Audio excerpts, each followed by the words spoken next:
Ladies and gentlemen, boys and girls, children of all ages, I'm Zon, the Daddy Dev. I also have the moniker title pending.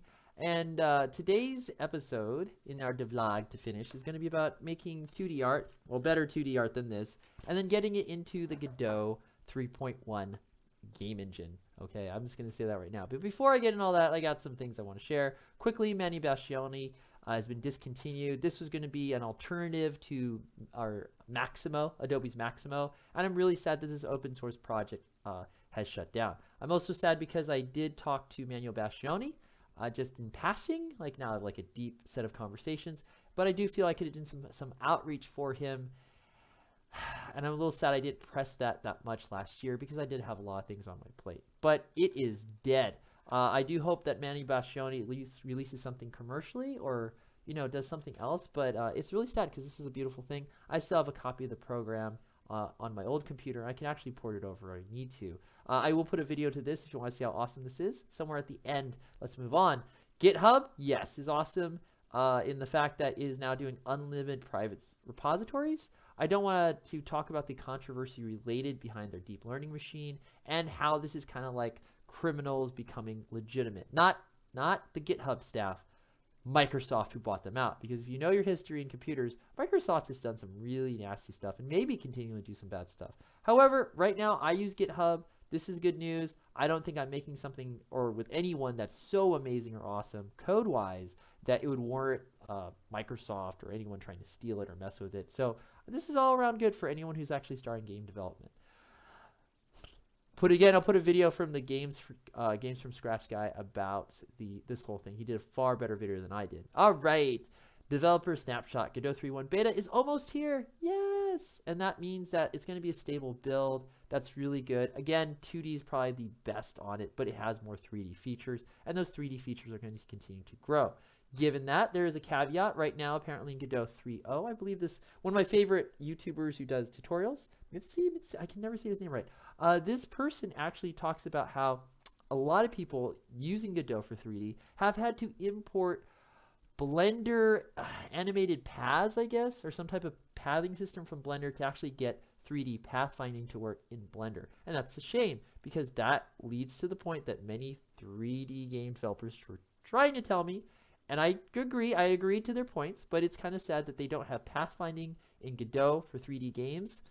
That is not good as far as a feature needed. So this tutorial actually shows a way to do pathfinding in a 3D game. And again, it's only going to get better as more iterations or versions of Godot continue to be supported and continue to be released. Finally, before we start, I do want to talk about this idea of the normative process. I cannot remember who came up with that theory. I remember I learned it in college. It's come up in many classes as a teacher, learning how to teach, and I use it as a teacher to teach other people. The normative process in a team basically means people do not work well together in the beginning, and that's natural. People are going to be really awful together, and that's okay. And through a period of trust and time and getting to know other people, you norm as a team and you kind of become like a small, awesome unit. You watch each other's back, so forth and so on. Me and Plopsis have been working really closely together last year, and I do feel I trust him. It's amazing, so forth and so on. Doggy Balloon is now got enough of the files he's needed. He's actually started using the the user interface, because he asked me, was there anything that anyone wasn't doing on the team that we really need? And it was UI, user interface. So that's that. Moreover, to this point about working with a team in the normative process, there is the feeling you have to fight about working alone, because you can just say like, screw it, it's easy for me to do X. I was starting to learn user interface and how to get into Godot because I just couldn't communicate or get a hold of Doggy Balloon. But I had faith. So about a month ago, I said, okay, that's the plan. Work on the UI stuff when you get enough stuff. And he's getting it from Plopsis, and I'll just focus on the 2D stuff. And even though I hadn't done anything for the project because of the holidays for 3 weeks, now that I've started up, I've been focusing and thinking about this entire time. My part, it's great to be part of a team where everything's working, where everyone's working on something, so that the work is shared, so we can make something better and bigger than what one person can make. Kind of, I guess, a one for all and all for one attitude. So that's why I still recommend people get into teams, go through the normative process, and figure out, you know, who they can work with, so forth and so on. And if it really doesn't work out, just leave, right? Because that's the thing. Yay. Okay, let's get started. Let's see. I will definitely start doing the stop thing. Again, I do apologize if there's any sound issues. I'm not on OBS. I'm using ManyCam because I'm using, again, I opened two versions of two different files in Godot. The top-down tank battle, which is the one that I'm looking at to emulate, and then my file, so that's how I'm operating. Today's not going to be really about coding so much, though. Today's really about generating art assets, which I'm excited about. I tell you the truth, you know, even though I talk about copying to learn, you know, to make yourself a better developer, or better artist, so forth and so on. I really wish I this whole time I could have added something unique, or there's something that really differentiates me from the Kids Can Code guy, especially since I'm really closely looking at his work. And lo and behold, there is. He's not an artist. I've been an artist longer than I've been a programmer. In fact, that's a very exciting thing. And it's exciting to me because that also means that I can actually do... Hey, where's the bullet? Where the heck is the bullet? Did I delete the bullet by accident?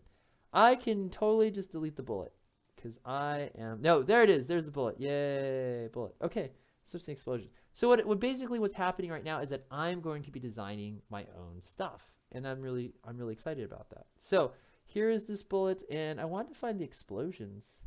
Looking for... Oh, I got it. It's in the explosion part. So let's break down how this works. There is a solid bullet, and it obviously has some type of explosion. That's what I'm assuming. The explosion is done in 0. I guess we count 0. 1, 2, 3, 4, 5 animations. And can I play this? I don't know if I can play this animation. I guess I can't. I wonder if I could. Let's see. Hold on. Let's go to the explosion itself. Oh, explosion is its own separate thing. Okay. And let's see if we can just hit loop. There it is. And that's our explosion. Okay. So what I'm going to do is I was trying to do it already. Like, I'm going to make my own, like, explosion for the game. So I'm going to hit the pause button, and I'll show you what I make. And that just makes a lot of sense. Oh, hit the pause button.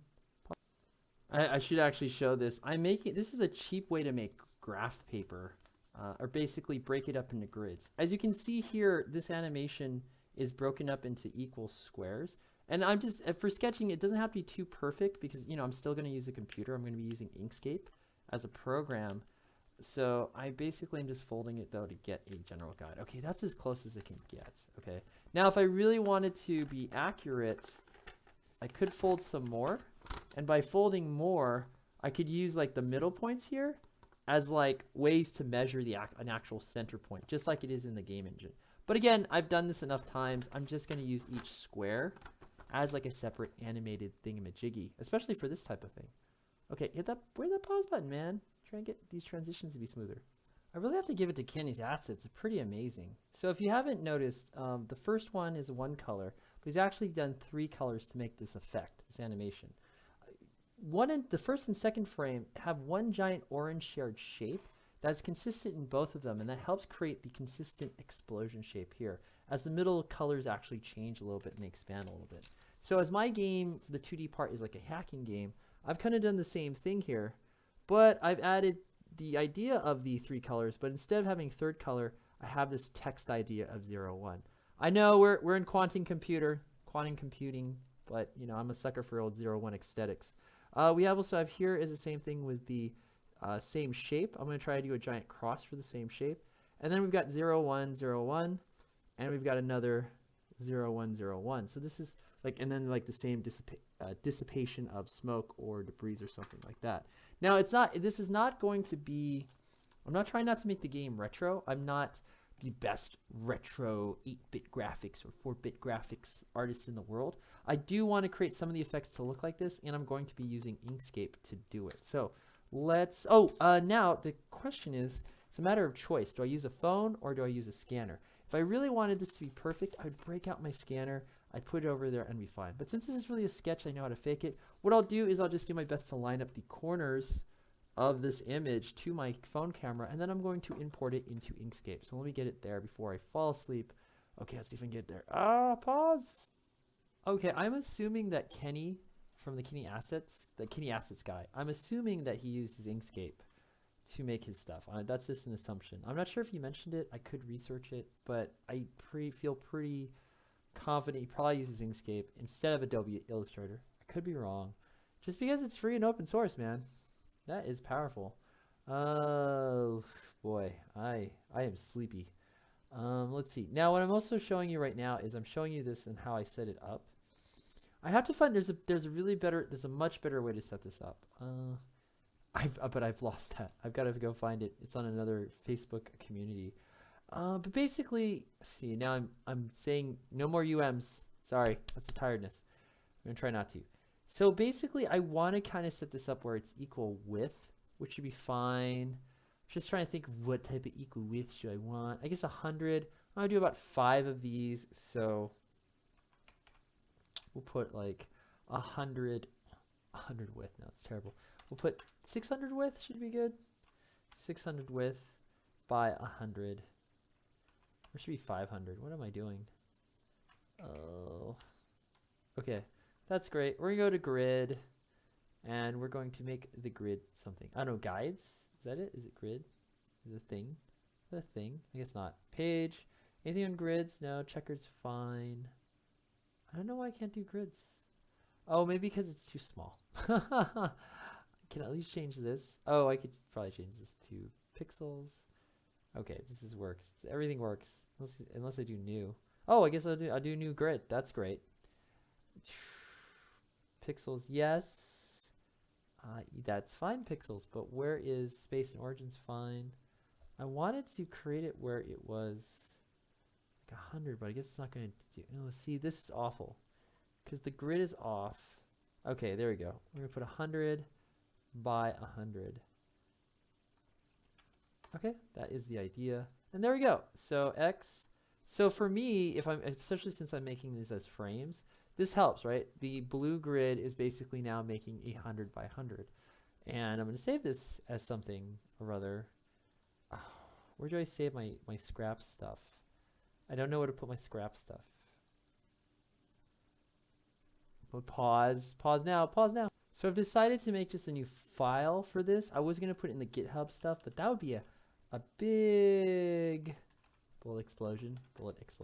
That would be a big mistake because then I'll be having these extra files that, I mean, they don't take a lot of space, but that just means more stuff that I'm updating and sending back. I just don't want to deal with that if I don't have to. So I have this here. Now the next thing is yeah, look at this. This is beautiful. I use recycled paper. I'm trying to own the image here. I'm not trying to own the image behind it because God knows what that is. Okay, Control V. All right, cool. And yeah, it's super big. It's really, really big. I went with 100 because I feel 100 is fine for exporting and stuff like that. And again, since it's vector, you can always go bigger and smaller. It's one of the beautiful things about vector. About vector. Oh. Okay, see, I'm trying to get it where it fits 100. That's again why I didn't really care. Oh, see, snapping. Why are you snapping to grid? Don't snap to grid. I can go to preferences and change this. Document properties, preferences. Oh, gosh. Guides. Snap. Always snap. Snap only when close to your item. I can't just turn you off, can I? Snap only when closer than 10? 1? Maybe that works. Let's see what happens. No, it's still... Oh, you son of a gun. Can we just not snap to the grid? You really want to snap to the grid. Pause! Okay, I found it. This thing was always to snap. I changed it. No, it's no longer always to snap, which is good. Okay, I'm going to set this up so that it's kind of equal, kind of not. And then I'm just going to... So basically what I'm going to do is instead of copying this or cutting it in something like Kitra or Photoshop or whatever, or GIMP, I'm just basically going to move it over until I've got all of them in here. Okay, so let's see. I'm probably going to start the first one. And I think at this point, I'm going to sleep. And I'm going to try to just do like a fast forward edit. So I am going to hit the stop button. I'm so scared. Let me save this really quick. Oh, I get it. I think I opened the file first and then I imported. Sometimes if you just open a file, like an image file, just straight into Inkscape, it doesn't make another layer. Luckily it did for this one. I usually call the bottom layer, what's the thing I call the bottom layer? I call the bottom layer stuff. No, I call the bottom layer a reference. That's just ref 1. I usually have like multiple reference layers. Okay, now that that's done, let me grab this stuff right here. Oh, see, this is what, okay, I'm gonna grab all these really quick that I just put down. Grab these. No. Make my life harder. Okay, grab all these. And once I do grab all these, I'm going to press Control G, which is group, move them away to a very special place in my heart. Okay, and let's grab these. Come on. I'm pressing Shift when I left click. I'm going to go Control G. I'm going to move these over here as well. That seemed to be the easiest way to do this. Now I'm going to have to line this up again. Pain in the booty. My bad. Okay, all right. And then I'm going to lock it for now. Because again, there's like 4 images I can work off of before.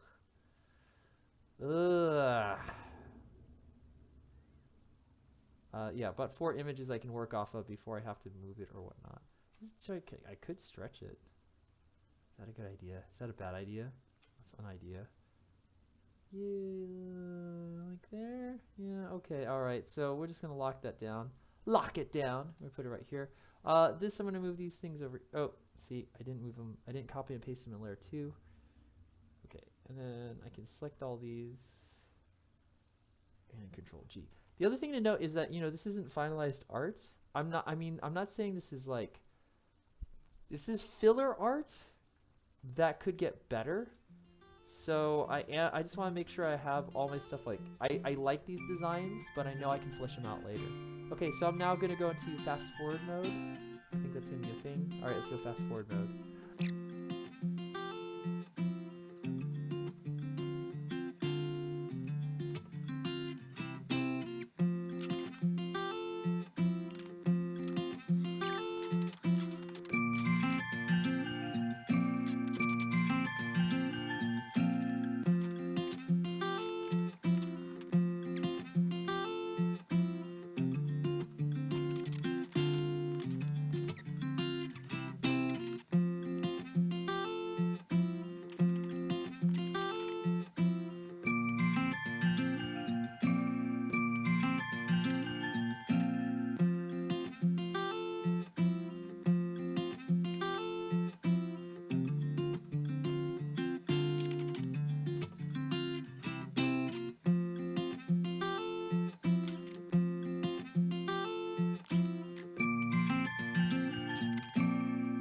So as you can tell, I pretty much did it all. I'm at 11:58 right now.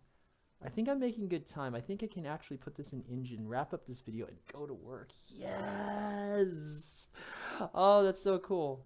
I hate just going to work where you feel like you didn't accomplish anything. Because, like, work, I know there's some people that say work is a waste of time. I'm going to Control G this really quick. Oh, and a couple of notes.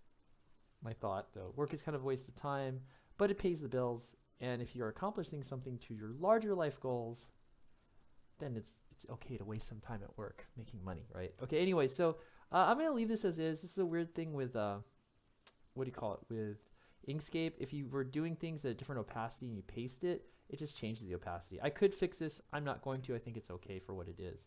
The other thing, too, is this is not pure pixel art. It's emulating pixel art. So if I were to, you know, try to put this completely at scale, it would look really bad. So it's something to note. I think I am going to export at 100. Hold on, let me save. I am going to export this at edit. Where the hell is it? Exports. Where's my export, man? Come on, dude. Be a dude. Export ping image. Yes, okay. I'm going to export it as a ping image. So it says it's at 96. It's weird because I did set this all at 100, but for whatever. Whatever. I'm not liking this. Let's go with the page. It's a little better. DPI should be 100. 72 would probably be better. But it changed. Oh, see, like, see, this is, well, now things are getting a little weird because I didn't make this like pure pixel. So I'm a terrible pixel artist. I can only fake it if I can't make it. Anyway, I'm going to export this. Export as, yeah, we're going to put it here in the Inkscape. Yes, for now. I'll say yes. We'll just export it there for now. Okay, so what I'm going to have to do now, though, is I'm going to grab this file. This thing you can't see over here. I got to go into wherever the heck I put stuff, which should be documents. It's taken me a decade to realize what the heck the documents were for in a computer. I know that sounds really funny. Okay, so I'm gonna pause, and then this should be in Godot. Well, should I show this entire process? Oh, you know, I'll show the entire process. Okay, so I go to documents, and then when I go into documents, I go to the file that I made, which was space Inkscape. I'm gonna grab this right here, Control C, and then I'm going to put it in my GitHub files. I'm gonna go to top-down tanks. Oh, Plopsis, I hope you're keeping a backup. I should make a backup of this too. I'm going to go to space blah blah blah. I'm going to go to the hacking game where I kind of put everything there. I'm going to go under assets, and under assets, should I make a separate thing for bullets? I don't know. I think I'm okay with this. I think I'm just going to put everything in assets. Okay, bullet explosions. I know I probably I misspelled explosions. Great. Yes, that's the 3D part, which Plopsis is working on. I'm going on the 2D part right here. Going to go into bullets. Is it bullets? Bullet-tish. I need to create a new scene, apparently. Okay. Where the heck did he put this thing? I wonder. Does he have a thing called explosions? Explosion. It's probably under effects. Okay, fine. I'll make an effects folder too. Again, that relates to when I actually get back to programming it. It'll be just easier to have the same type of file structure. There's a thingy. What's a thingy? Oh, hacking game. Okay, so we'll do a new one. We'll add a new folder and we'll call it effects. Press OK. We will then have to make a bullet. What is the bullet? It's just an animated, really? Huh. Never thought. Who would have thought it? It's just an animated sprite. So we're going to do a new one. Empty. We're going to go animated sprite. Does that even work? I don't know if gives a custom node. Animated sprite. There we go. Does he name it anything? Does he name it explosion? He names it explosion. I should spell it right. Again, spelling is very important for making games. If any child asks you why do I have to learn how to spell words correctly? Because of programming and standards internationally. Related to that. Okay, so does he have it center? He does have it dead center. All right, now I get to do the fun stuff. I get to import the explosions. I'm going to go here, frames. I'm going to load right here, and I'm going to go to sprites. Okay. So, this one, I might have made this more complicated because I actually have like a sprite sheet. Yeah, that sucks. So I've imported the entire sprite sheet. I just realized what I did. Instead of saving them as separate little files. So there's two ways to do it. I could save separate pings, which I usually do, or I could actually use Godot to cut this sprite sheet. What I'm going to do, obviously, is I'm just going to put in separate files because that's easier for me. That's how I know how to do it. So there's a lot of ways to do this. So what I'm going to do here is I'm going to move all these down. That's what I'm going to do. I'm going to move them here, and I'm going to basically grid them or group them individually for each animation. Control G, Control G, Control G, Control G. Okay, all of them grouped. Okay, and then what I'm going to do here is I'm going to save this, and I'm going to just change the document preferences to 100. 100. Okay, that's what I'm going to do right there. And then ideally what this should do is, actually I could, well, I'll just do it this way. Okay, all right. And then I'm going to go and I'm going to save this. Hold on, I'm going to save it as, export as, go for explosion 1. You know what? If I misspelled, I'm just going to go BE1. That makes my life easier. BE1, save. Okay. Then I'm going to do I'm going to do the same thing for all of them. That is what I'm doing. Now the thing I always forget to do, is so stupid, is you have to do this kind of twice. First, the thing is that you do the export, and then you export it as the file you want to save it as. So I'm going to put export 4, put save, and then you hit export. You do it twice. I know it seems like a pain, it seems like an extra step, it is kind of redundant, but the good news about doing it this way is that if you ever click on the image again, I don't know if you can see it here, it actually, well, it actually should say, oh boy, it's not doing it. Ideally, it should save it as the thing that you saved it as, but whatever. Okay, here we go. All right, export as. Okay, here we go. And then, not to make the same mistake, gonna put 5. Gonna put save, and I'm gonna hit that export button right there. Okay, let's see if we can get this back into Godot, and if I can keep this video under 30 minutes at least. Okay, that's like 5 files. Yeah, I'm gonna make a new folder for this then. New folder, bullet explosion. Explosion. I love saying that now. Okay, I'm gonna grab all these. I do want to delete the other thing. I will. I think we'll do it right now. That should, once I go back to the engine, that should, yeah, automatically import all the assets. But I do have an extra file that I want to get rid of now. So I am going to delete it. I'm going to go back. Clean this up a little. Bullet explosions, delete. We don't need the import anymore. Okay.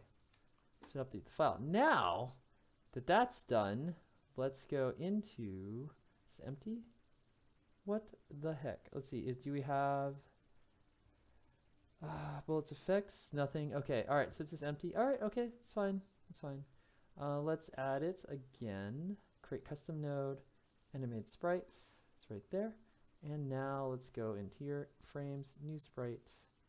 Do I just click it? I always remember. Oh, open editor.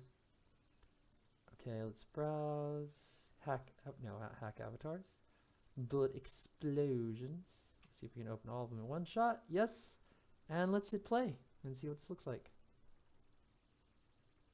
Oh, I like that. It's a little slower, but I like it how it. Loving that. Loving it because it's beautiful. Now, oh, the only thing is that it is at 100, but it is a little pixelated. And not in a good way, in a blurry way. So again, I have 2 ways I could fix this.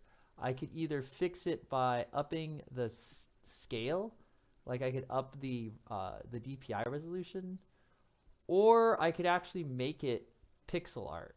I could actually go through the process of making all these pings actually clean pixel art. And I'm okay with this right now because again, most of the time you're going to see it from this far away.